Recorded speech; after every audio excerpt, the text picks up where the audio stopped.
तो सभी को जय हिंद। तो इस वीडियो में हम क्या करेंगे, जो 18 फरवरी को दूसरे शिफ्ट में पेपर हुआ था उसके जीके के क्वेश्चन को 38 क्वेश्चन पूछे गए थे जीके में, उसके क्वेश्चन को हम यहाँ पे एनालिसिस करने वाले हैं, अच्छे से देखने वाले हैं। ठीक है, तो इससे पहले हमने 17 तारीख को दो पेपर हुए थे और 18 को पहले पेपर, 3 पेपर को हम देख चुके हैं। ये हमारा अभी जो हाल ही में पेपर हुआ था उसका लास्ट पेपर है। ठीक है, तो चलिए देखते हैं। आप लोग पूरा देखिएगा वीडियो और अच्छे से देखिएगा, एनालिसिस करिएगा क्वेश्चन कहाँ से पूछे जाते हैं। ठीक है, तो चलिए शुरू करते हैं। तो हमारा प्रश्न है कि मामूली चीज़ों का देवता the God of small things, ये पुस्तक किस लेखक की है? तो इसका सही आंसर है ए, अरुंधति राय। तो ये पुस्तक अरुंधति राय की है। ठीक है, थोड़ा सोल्यूशन देख लेते हैं। तो the God of small thing Arundhati Roy की है, जो कि उन्होंने 1997 में लिखा था। और बता दूं कि 1997 में इस पुस्तक के लिए उन्हें मैन बुकर पुरस्कार से सम्मानित किया गया था। इसके अलावा The Ministry of Utmost Happiness इन्हीं की रचना है, जो बहुत ज़्यादा पूछी जाती है। ठीक है, आगे हमारा प्रश्न है। तो प्रश्न नंबर 2 है कि भारत के संविधान के अनुच्छेद 64 अनुच्छेद 89(1) के तहत निम्नलिखित में से कौन सा राज्यसभा का पदेन सभापति होता है? तो हम सबको पता है कि जो राज्यसभा का पदेन सभापति होता है वो उपराष्ट्रपति जी होते हैं, तो अनुच्छेद 63 में उपराष्ट्रपति की चर्चा है और अनुच्छेद 64 में ये कहा गया है कि जो राष्ट्रपति है वो राज्यसभा का पदेन सभापति होगा।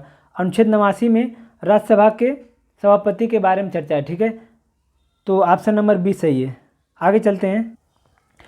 प्रश्न है कि निम्नलिखित में से कौन से दिन भारत में राष्ट्रीय युवा दिवस? तो राष्ट्रीय युवा दिवस कब मनाया जाता है? ऑप्शन नंबर बी 12 जनवरी को मनाया जाता है राष्ट्रीय युवा दिवस। ठीक है, जो कि विवेकानंद जी के उपलक्ष्य में मनाया जाता है राष्ट्रीय युवा दिवस 12 जनवरी को। ठीक है, तो यहाँ पे हमारा सोल्यूशन दे रखा है कि भारत में 12 जनवरी को स्वामी विवेकानंद के जन्म दिवस की स्मृति में राष्ट्रीय युवा दिवस मनाया जाता है 12 जनवरी को। ठीक है, तो इनका जन्म 12 जनवरी 1863 में कोलकाता में हुआ था। ठीक है, आगे हमारा प्रश्न है, प्रश्न नंबर 4 कह रहा है कि निम्नलिखित में से कौन सा अम्ल सिरके में मौजूद है? तो अगर आप लोगों ने तीनों वीडियो को देखा होगा तो उसमें अम्ल हर पेपर में पूछा गया था, अम्ल या विटामिन से। ठीक है, तो कौन सा अम्ल सिरके में मौजूद है? तो ऑप्शन नंबर ए, एसिटिक अम्ल सिरके में मौजूद है। ठीक है, एसिटिक अम्ल सिरके में मौजूद है।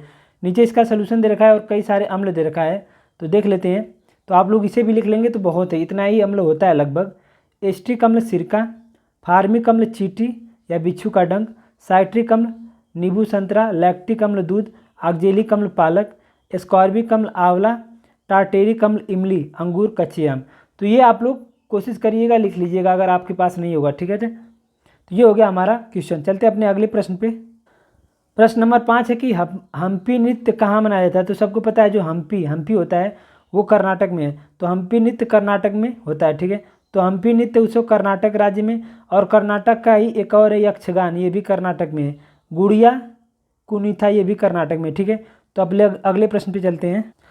प्रश्न है कि निम्नलिखित में से किस मंत्रालय के पास जनसंचार के विभिन्न माध्यमों और प्रिंट मीडिया के विनियमन के माध्यम से सरकारी नीतियों, योजनाओं और कार्यक्रमों के बारे में जानकारी प्रसारित करने की जिम्मेदारी है? तो इसका सही आंसर है सी, सूचना और प्रसारण मंत्रालय। ठीक है, प्रश्न नंबर 7 है हमारा कि राष्ट्रीय विषाणु विज्ञान संस्थान कहाँ स्थित है? राष्ट्रीय विषाणु विज्ञान संस्थान कहाँ स्थित है? सही आंसर है पुणे। तो राष्ट्रीय विषाणु विज्ञान संस्थान पुणे महाराष्ट्र में स्थित है, स्थापना 1952। ठीक है, आगे चलते हैं। प्रश्न है कि भारत में बाल संरक्षण और कल्याण के लिए आपातकालीन टोल फ्री नंबर क्या है? भारत में बाल संरक्षण और कल्याण के लिए आपातकालीन टोल फ्री नंबर क्या है? तो 1098। अगर आप लोगों ने क्वेश्चन को अच्छे से एनालिसिस किया होगा तो इससे पहले भी हम इसको पढ़ चुके हैं, तो आप लोगों ने लिखा होगा, तो इसे लिख लेना ज़्यादा अच्छा है। तो भारत में बाल संरक्षण और कल्याण के लिए आपातकालीन टोल फ्री नंबर 1098 है। ठीक है, यह चाइल्ड देखभाल और सुरक्षा की आवश्यकता वाले बच्चों के लिए एक राष्ट्रीय 24 घंटे आपातकालीन टोल फ्री सेवा है। ठीक है, यह केंद्रीय महिला एवं विकास मंत्रालय की नोडल एजेंसी है। ठीक है, तो बालकों के लिए 1098 है। ठीक है, आगे प्रश्न है कि निम्नलिखित में से कौन उत्तर प्रदेश राज्य में सर्वोच्च रैंकिंग वाले पुलिस अधिकारी होते हैं? यानी जो राज्य में सबसे बड़ा पुलिस के अधिकारी पद पे जो सबसे ऊंचा होता है वो कौन सा है? तो इसका सही आंसर है A, DGP, director general of police. तो डीजीपी जो है वो पुलिस विभाग का, उत्तर प्रदेश के पुलिस विभाग का सबसे सर्वोच्च अधिकारी है, DGP। ठीक है। आगे प्रश्न है कि सरकार का वह खाता जो केवल चालू वित्तीय वर्ष से संबंधित है, इसमें शामिल है बी राजस्व घाटा। ठीक है। तो सरकार का वह खाता जो केवल चालू वित्तीय वर्ष से संबंधित है राजस्व बजट कहलाता है। भारतीय संविधान के अनुच्छेद 112 के अनुसार एक वर्ष के वित्तीय बजट की चर्चा है, यानी जो बजट पेश होता है वो अनुच्छेद 112 में बजट की चर्चा है। ठीक है। आगे चलते हैं।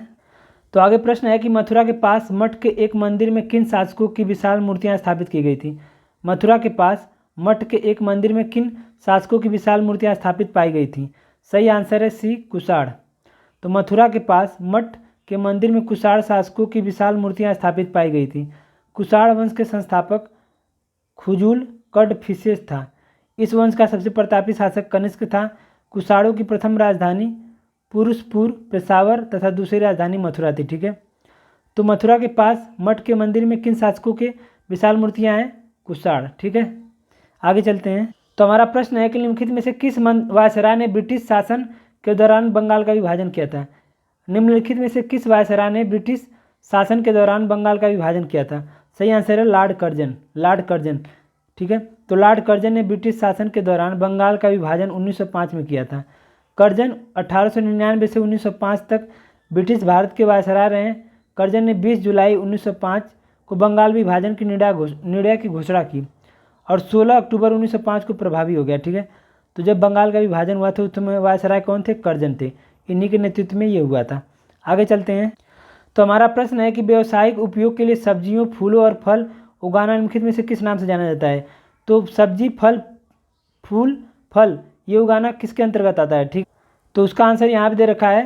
तो डी हार्टिकल्चर। तो हार्टिकल्चर में हम फल फूल उगाना हार्टिकल्चर कहलाता है। फूल और फल सब्जियां उगाना हार्टिकल्चर कहलाता है। ठीक है। जो सेरीकल्चर है, जो यहाँ पे हमारा सेरीकल्चर है वो रेशम कीट पालन, सेरी रेशम कीट पालन। ठीक है। रेशम कीट पालन। जो पीसी कल्चर है वो मछली पालन, पीसी मछली पालन। और विटीकल्चर अंगूर, विटी अंगूर, पीसी मछली, सेरी कीट। ठीक है। तो हमारा प्रश्न है कि निम्नलिखित में से भारत के किस बंदरगाह को अरब सागर की रानी के नाम से भी जाना जाता है। किस बंदरगाह को अरब सागर की रानी के नाम से भी जाना जाता है। सही आंसर है कोच्चि। तो कोच्चि बंदरगाह को अरब सागर रानी के नाम से जाना जाता है। ठीक है। ये काफ़ी फेमस है, कई बार पूछा जा चुका है। कोच्चि बंदरगाह को अरब सागर की रानी के नाम से जाना जाता है। यह केरल के एर्नाकुलम जिले के अंतर्गत आता है। यह बंदरगाह अरब सागर, लक्षद्वीप और हिंद महासागर के समुद्र में पाया जाता है। ठीक है। तो कोच्चि को अरब सागर की रानी कहा जाता है। आगे चलते हैं। तो हमारा प्रश्न है कि 2011 में भारत में जनगणना कार्य कितने चरणों में किया गया था। तो देख रहे हैं यहाँ पे फिर एक जनगणना का क्वेश्चन आ गया, मतलब हर शिफ्ट में जनगणना का एक क्वेश्चन पूछा ही गया है। तो 2011 में भारत में जनगणना कार्य कितने चरणों में किया गया था।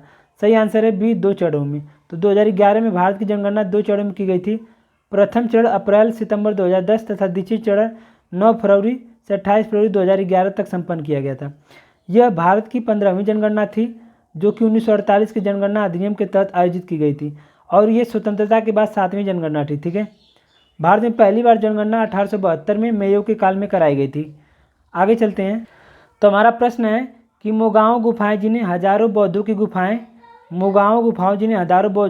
गुफाएं भी कहा जाता है, निम्न में से किस देश में स्थित है। सही आंसर है डी चीन। तो मोगांव गुफाएं जिन्हें हजारों बौद्ध की गुफाएं कहा जाता है ये चीन देश में स्थित है। तो ऑप्शन नंबर डी चीन। ठीक है। आगे प्रश्न है हमारा कि उत्तर प्रदेश में कुंभ मेला का उत्सव किन नदियों के संगम पर मनाया जाता है।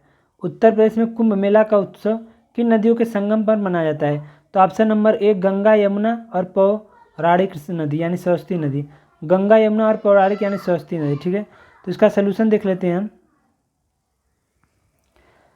तो उत्तर प्रदेश में कुंभ मेला का उत्सव गंगा यमुना और पौराणिक सरस्वती के संगम पर मनाया जाता है। इसके अलावा यह हरिद्वार उज्जैन, हरिद्वार में गंगा नदी, उज्जैन में क्षिप्रा नदी और नासिक गोदावरी नदी में भी मनाया जाता है।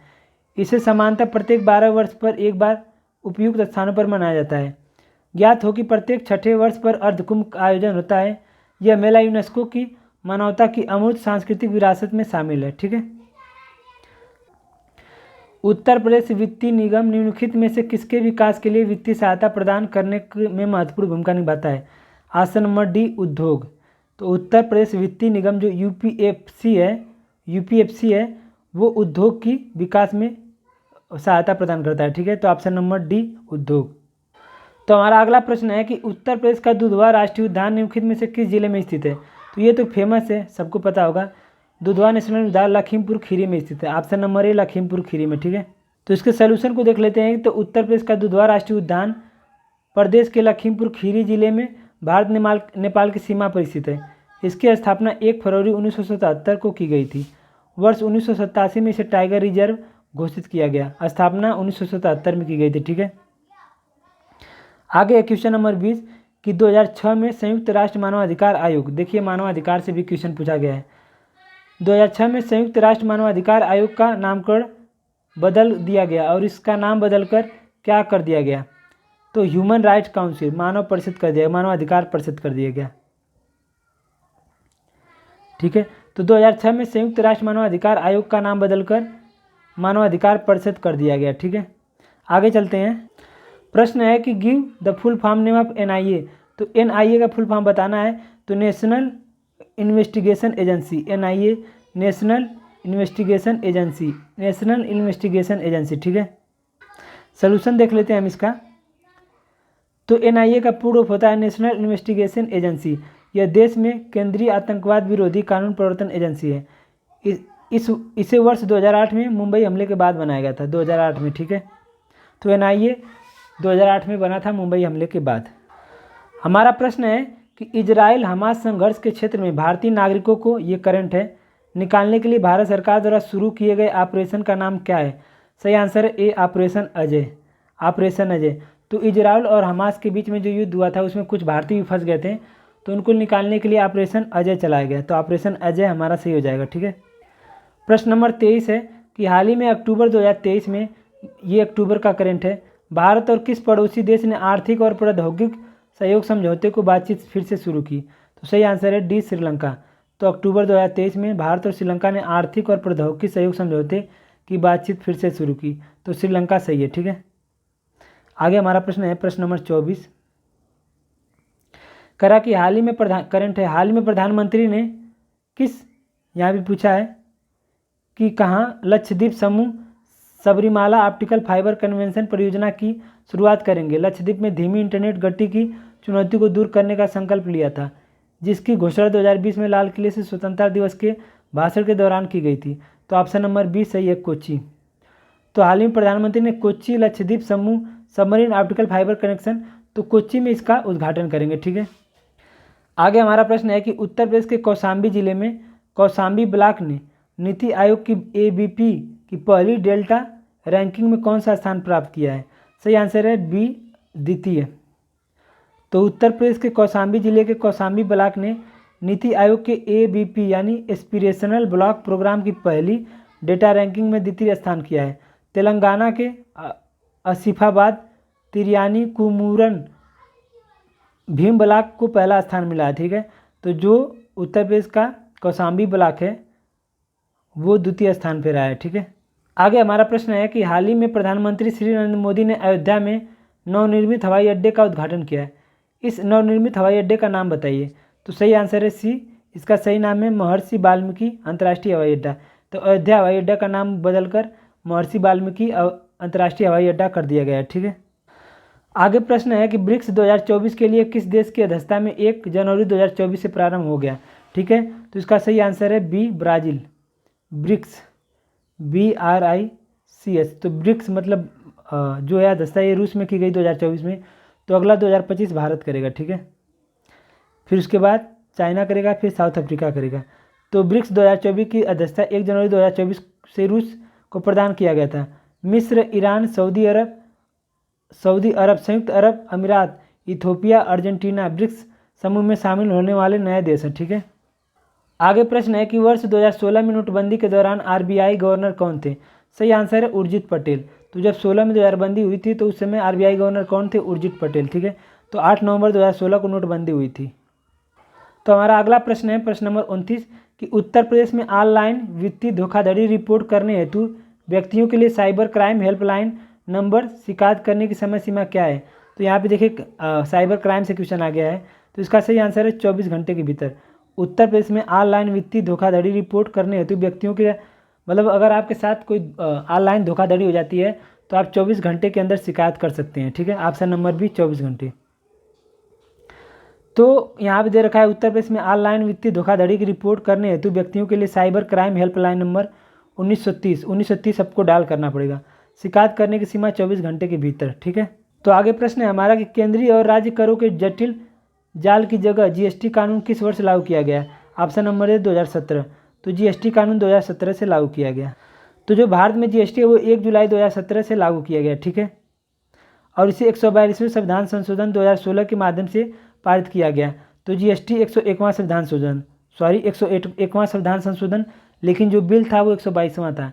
बिल 122वां और संशोधन 101वां। ठीक है, 1 जुलाई 2017 को लागू किया गया। 1 जुलाई को जीएसटी दिवस मनाते हैं। प्रश्न है कि निम्नलिखित में से किस क्रिकेटर ने खेलों में उत्कृष्ट प्रदर्शन के लिए 2023 का अर्जुन पुरस्कार जीता? तो option number D Mohammed Shami. Mohammed Shami ने 2023 का अर्जुन पुरस्कार जीता। ठीक है, इनके अलावा 25 अन्य लोगों को अर्जुन पुरस्कार सम्मानित किया गया। ठीक है, जिसमें 15 लाख की राशि दी जाती है। 15 लाख की राशि दी जाती है। ठीक, तो हमारा प्रश्न है कि क्यात निम्नलिखित में से किस देश की आधिकारिक मुद्रा है? तो म्यांमार की मुद्रा है क्यात। क्यात जो है वो म्यांमार की मुद्रा है। ठीक है, तो हमारा अगला प्रश्न है कि भारत में राष्ट्रीय बालिका दिवस किस तारीख को मनाया जाता है? राष्ट्रीय बालिका दिवस सही आंसर है 24 जनवरी। तो 24 जनवरी को राष्ट्रीय बालिका दिवस मनाया जाता है। ठीक है, आगे प्रश्न है कि हिंदी भाषा की सबसे लोकप्रिय रचनाओं में से एक मधुशाला के रचयिता कौन है? सही आंसर है डी हरिवंश राय बच्चन। तो मधुशाला हरिवंश राय बच्चन ने के द्वारा लिखा गया है। मधुशाला हरिवंश राय बच्चन। ठीक है, आगे प्रश्न है कि मोबाइल एप्लीकेशन एम पासपोर्ट सेवा भारत के निम्नलिखित में से किस मंत्रालय द्वारा लॉन्च की गई? तो सही आंसर है विदेश मंत्रालय। तो विदेश मंत्रालय ने एम पासपोर्ट सेवा लॉन्च किया। ठीक है, तो हमारा प्रश्न है कि चंद्रयान 3 के रोवर का नाम क्या था? सही आंसर है प्रज्ञान। तो चंद्रयान 3 के रोवर का नाम प्रज्ञान था। चंद्रयान 3 के रोवर का नाम प्रज्ञान था। लैंडर का नाम विक्रम था। ठीक है, चंद्रयान 3 चंद्रयान 2 का अनुवर्ती मिशन है जो 14 जुलाई 2030 को श्रीहरिकोटा सतीश धवन अंतरिक्ष केंद्र से लॉन्च किया गया। 23 अगस्त को चंद्रमा के दक्षिणी ध्रुव पर लैंड कर गया। ठीक है, तो 23 अगस्त को हम क्या मनाते हैं? अंतरिक्ष दिवस, जिस दिन लैंड किया। ठीक है, आगे हमारा प्रश्न है, तो प्रश्न नंबर 37 है कि हाल ही में प्रधानमंत्री ने यूपी के निम्नलिखित में से किस स्थान पर सर्ववेद महामंदिर का उद्घाटन किया? सही आंसर है वाराणसी। सर्ववेद महामंदिर वाराणसी। तो प्रधानमंत्री ने सर्ववेद महामंदिर का उद्घाटन किया जो कि वाराणसी में है। सर्ववेद महामंदिर यह दुनिया का सबसे बड़ा मेडिटेशन सेंटर है। इस मंदिर की आधारशिला 2004 में सदगुरु आचार्य स्वतंत्र देव ने रखा था। ठीक है, अगला प्रश्न है और आखिरी है कि निम्नलिखित में से कौन सा भारत का सर्वोच्च सैन्य पुरस्कार है? सही आंसर है परमवीर चक्र। तो परमवीर चक्र भारत का सर्वोच्च सैन्य पुरस्कार है। ठीक है, तो ये हो गया हमारा आज 18 तारीख का पेपर।